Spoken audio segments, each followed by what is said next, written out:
মাওলা আলী আলাইহিসসালামের মর্যাদা সম্পর্কিত বেশ কয়েকটি আয়াত পবিত্র কোরআনে আছে, তবে কোনো একটি নির্দিষ্ট আয়াতে সরাসরি তার নাম উল্লেখ করা হয়নি। এর কারণ হল আল্লাহ তাআলা তার গুণের মাধ্যমে তাকে চিহ্নিত করেছেন, যাতে অন্য কেউ অযৌক্তিকভাবে সেই মর্যাদা দাবি করতে না পারে। মুফাসসিরগণ ও হাদিস বিশারদগণ বিভিন্ন হাদিস ও তাফসিরের আলোকে কিছু আয়াতকে হজরত আলী আলাইহিসসালাম এর শানে বা মর্যাদা প্রসঙ্গে অবতীর্ণ বলে মনে করেন। এই আয়াতগুলো তার বিশেষ গুণাবলী, ত্যাগ এবং ইসলামে তার গুরুত্বপূর্ণ ভূমিকা তুলে ধরে। নিচে এমন কিছু উল্লেখযোগ্য আয়াত দেওয়া হল।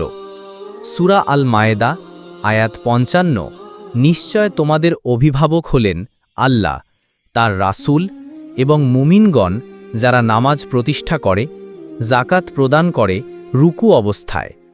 মুফাসসিরদের মতে এই আয়াতটি হজরত আলী আলাইহিসসালামের ব্যাপারে অবতীর্ণ হয়েছিল, যখন তিনি রুকু অবস্থায় একজন অভাবীকে নিজের হাতের আংটি দান করেছিলেন। সূরা আল আহজাব আয়াত ২৩, মুমিনদের মধ্যে এমন কিছু পুরুষ আছে যারা আল্লাহর সাথে কৃত প্রতিজ্ঞা পূর্ণ করেছে, তাদের মধ্যে কেউ কেউ শাহাদত বরণ করে তার ওয়াদা পূর্ণ করেছে, আর কেউ কেউ অপেক্ষায় আছে এবং তারা তাদের প্রতিজ্ঞায় কোনো পরিবর্তন করেনি। এই আয়াতটি তাদের জন্য অবতীর্ণ হয়েছে যারা আল্লাহর পথে নিজেদের জীবন উৎসর্গ করতে প্রস্তুত ছিলেন। হাদিসে এসেছে যে হজরত আলী আলাইহিসসালাম নিজেও এই আয়াতের ব্যাপারে বলেছেন যে তিনি তাদের মধ্যে একজন যিনি শাহাদতের জন্য অপেক্ষা করছেন।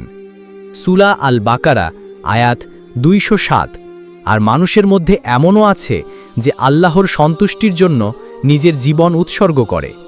ঐতিহাসিকদের মতে এই আয়াতটি সেই রাতের কথা স্মরণ করিয়ে দেয় যখন রাসূল সাল্লাল্লাহু আলাইহি ওয়াসাল্লামের হিজরতের সময় হজরত আলী আলাইহিসসালাম নিজের জীবন বিপন্ন করে রাসূল সাল্লাল্লাহু আলাইহি ওয়াসাল্লামের বিছানায় শুয়েছিলেন।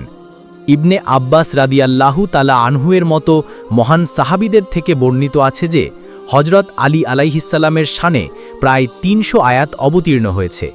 তবে এই সংখ্যা নিয়ে ইসলামিক স্কলারদের মধ্যে ভিন্ন মত রয়েছে। ভিডিওটি ভালো লাগলে লাইক, কমেন্ট, শেয়ার, সাবস্ক্রাইব করে দিবেন। আল্লাহ হাফেজ।